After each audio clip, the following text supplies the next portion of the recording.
Assalamualaikum dear students, welcome to Mehran Academy and YouTube channel Mehran Ali official as well. Dear students, कैमरे की आंख और microphone के उस पार मैं हूं आवाज़े पाकिस्तान मेहरान अली और जी फर्स्ट ईयर इंग्लिश 11वीं क्लास का इंग्लिश का आज ये बहुत ही अहम लेक्चर है। बुक 1 और यूनिट नंबर है जी 14। ओवरकोट है टाइटल यूनिट नंबर 14 का। क्या टाइटल है? ओवरकोट। और जी इसके राइटर का ऑथर का नेम है गुलाम अब्बास। राइटर का नेम क्या है? गुलाम अब्बास। ठीक हो गया। तो याद रखिएगा डियर स्टूडेंट्स, ये जो बुक 1 है ये जिसमें प्रोजेज हैं, असबाक हैं, सबक हैं, इसमें से हमारा एक सवाल आता है 15 नंबर का। क्या? पैराग्राफ आता है और उसका हमने उर्दू में तर्जुमा लिखना होता है। और इसके अलावा इन सबको में से एक और 5 नंबर का सवाल आता है कि 2, 3 या 4 लाइनें दी जाती हैं जिनकी हमने क्या करनी होती है? पंक्चुएशन। क्या करनी होती है? पंक्चुएशन। पंक्चुएशन का मतलब है कि फुल स्टॉप कहां लगाना है, डैश कहां लगाना है, हाइफन कहां लगाना है, कॉलन का साइन कहां पर अप्लाई करना है, सेमी कॉलन का साइन कहां पर अप्लाई करना है, क्वेश्चन मार्क कहां पे लगाना है, साइन ऑफ एक्सक्लेमेशन कहां लगाना है, इन्वर्टेड कोमास कहां लगाने हैं, ब्रैकेट्स कहां पर लगानी है। ये तमाम चीजें लगाने के लिए आपको दी जाती है, लगाई नहीं होती। और कौन से वर्ड का कौन सा लेटर कैपिटल आएगा, ये तमाम बातें। और एक चीज और आपने याद रखनी है, कभी किसी भी सेंटेंस के अगर सेंटर में आई आ जाए, क्या आ जाए? आई, मैं, तो आई हमेशा कैपिटल लिखा जाता है। आई हमेशा सेंटेंस के स्टार्ट में भी मिड में भी आई हमेशा क्या होगा? कैपिटल। तो ये रूल्स एंड रेगुलेशंस भी हम साथ साथ सीखेंगे। और 15 नंबर का सवाल जिसमें हमने इंग्लिश की उर्दू करनी होती है, उन तमाम चीजों को मद्देनजर रखते हुए और इसके अलावा क्वेश्चन आंसर भी आते हैं। क्वेश्चन आंसर भी आते हैं। तो अगर आप सबक अच्छे अंदाज में पढ़ लेंगे तो आपको क्वेश्चन आंसर भी तैयार हो जाएंगे। तो जी बढ़ते हैं हम अपने लेक्चर की जानिब। On evening in January, a well-groomed young man having walked up Davis Road to the mall turned to Charing Cross. जनवरी की एक शाम एक नौजवान डेविस रोड से चलता हुआ माल रोड की तरफ आया और उसने चेरिंग क्रॉस का रुख किया। ठीक हो गया जी। यानी जनवरी का महीना इसमें डिस्कस किया गया। कौन सा महीना? जनवरी का महीना। और एक शाम कौन सी थी? सैटरडे इवनिंग, हफ्ते की शाम। His hair was sleek and shining and he wore sideburns.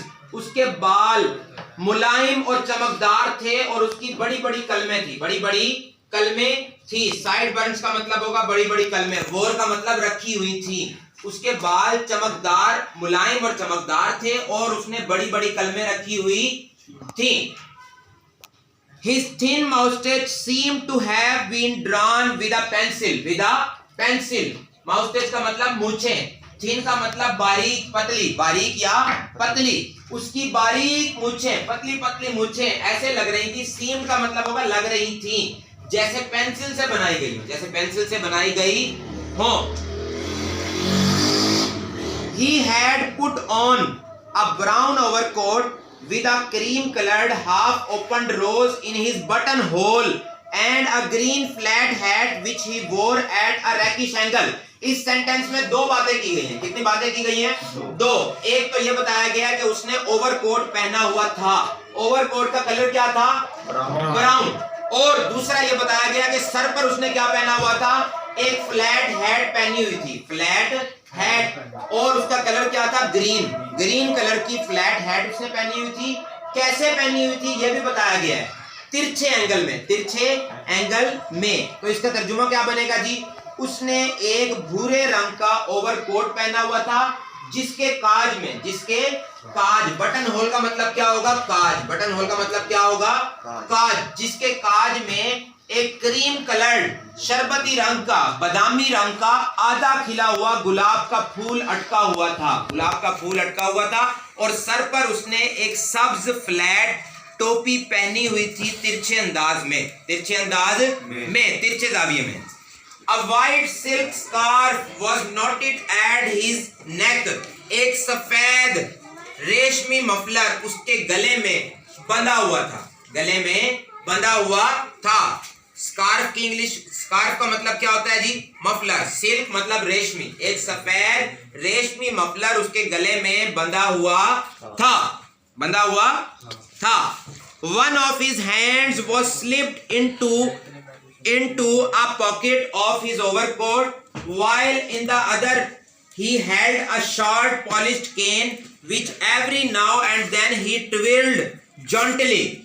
उसके हाथों में से एक हाथ उसकी ओवरकोट की जेब में था और दूसरे हाथ में एक छोटी पॉलिश शुदा कैन बैत की छड़ी, जबकि दूसरे हाथ में एक छोटी चमकदार पॉलिश शुदा बैत की छड़ी थी, जिसको कभी कभार, जिसको थोड़ी देर बाद, हर थोड़ी देर बाद वो मजे में आकर, सुरूर में आकर घुमाता था। उसके बाद it was a Saturday evening, ये हफ्ते की एक शाम थी। किसकी शाम थी जी? हफ्ते की एक शाम थी। ये कौन सी शाम थी? हफ्ते की। कौन सा दिन बताया गया है? वीकेंड है, वीकेंड, हफ्ते का इख्तिताम, हफ्ते की रात, हफ्ते की शाम, ये हफ्ते की एक शाम। It was a Saturday evening in mid winter, मौसम सरमा के दरमियान में या वस्त मौसम सरमा में हफ्ते की ये एक शाम थी, हफ्ते की ये एक शाम थी। द शार्प आइसी गस्ट्स, तेज बर्फानी हवा, गस्ट्स ऑफ विंड, तेज बर्फानी हवा के झोंके, स्ट्रक लाइक स्टील, फौलाद की तरह आकर लगते थे, फौलाद की तरह आकर टकरा रहे थे। But the young man seemed to be immune to them, लेकिन वो नौजवान उनसे बिल्कुल महफूज दिखाई दे रहा था, So while others were walking briskly to keep warm, बस दूसरे लोग अपने आप को गर्म रखने के लिए तेजी से चल रहे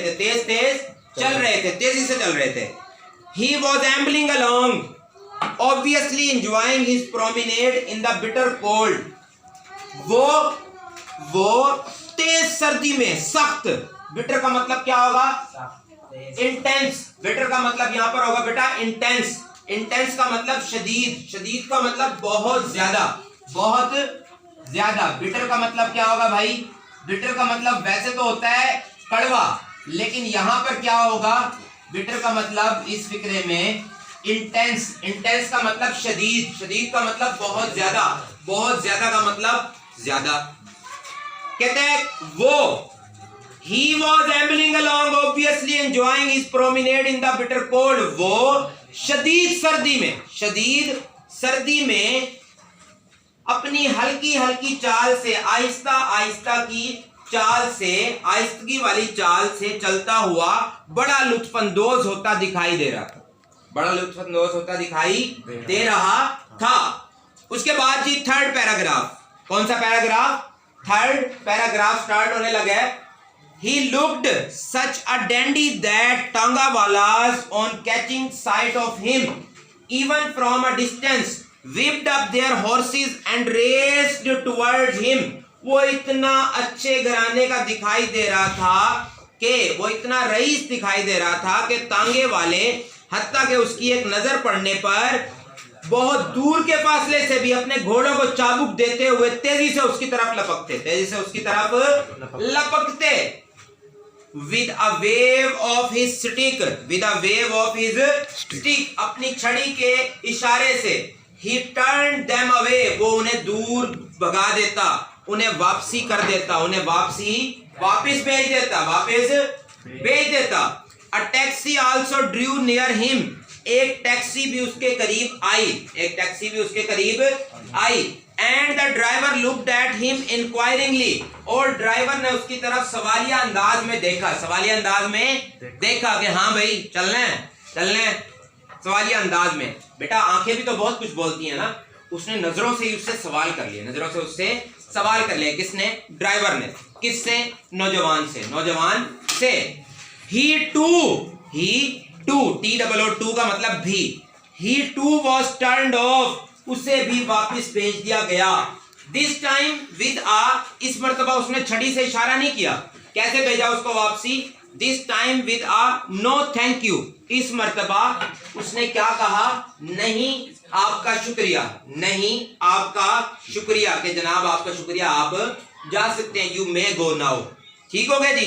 तो डियर स्टूडेंट्स, ये हमारा आज का लेक्चर था, यूनिट नंबर 14 का टाइटल ओवरकोट, ऑथर नेम गुलाम अब्बास, और वीकेंड यानी कि जनवरी की एक शाम थी, हफ्ते का दिन था, सैटरडे, और जिसमें एक नौजवान जिसने ओवरकोट पहना हुआ था ब्राउन कलर का, कौन सा, भूरे रंग का, और सर पर उसने ग्रीन फ्लैट हैट सब्ज रंग की टोपी पहनी हुई थी तिरछे अंदाज में। उसके हाथों में से एक हाथ ओवरकोट की जेब में था, दूसरे हाथ में उसके छड़ी थी, बैत की छड़ी थी जिसको वो कभी कभार मजे मजे में आके घुमाता। डेविस रोड से चलता हुआ मॉल की तरफ जवान आया, फिर चैरिंग क्रॉस का उसने रुख किया, ठीक हो गया जी। और खुश पोश अच्छा लिबास पहने हुए वेल ग्रूम्ड नौजवान था, ब्राउन ओवरकोट पहना हुआ था, उसके बटन होल में काज में जो है आधा खिला हुआ हाफ ओपन क्या था जी, रोज था, गुलाब का फूल था जिसका रंग क्या था, बादामी रंग था। और गले में उसने सिल्क स्कार्फ व्हाइट कलर का सफेद रेशमी रुमाल मफलर अपने गले में बांधा हुआ था, उसने गांठ लगाई हुई थी, गिरा लगाई हुई थी। और जनाब ये सारी बातें हमने डिस्कस कर ली हैं। सीन का मतलब होता है लगना, थिन का मतलब बारीक पतली उसकी मूछें थी, ऐसे लग रहा था जैसे पेंसिल से बनाई गई हो। और पहला हाथ उसका पॉकेट में था ओवरकोट की, और दूसरे हाथ में बैत की छड़ी थी, ठीक हो गया जी, जिसको वो ट्विल करता, स्पिन करता, घुमाता था, गर्दिश में लाता था, और आहिस्ता आहिस्ता वो चल रहा था। बाकी लोग सर्दी की वजह से तेज तेज चल रहे थे अपने आप को गर्म रखने के लिए, लेकिन उस नौजवान को ऐसा लग रहा है जैसे सर्दी लगी ना रही हो, बहुत आहिस्ता आहिस्ता चल रहा था। Thank you so much for watching. Do not forget to subscribe this channel, like comment share करना मत भूलिएगा, और अपने दोस्तों के साथ इस वीडियो को लाजमन शेयर कीजिएगा। Thank you so much for watching. सुपुर्द मौला, पाकिस्तान जिंदाबाद।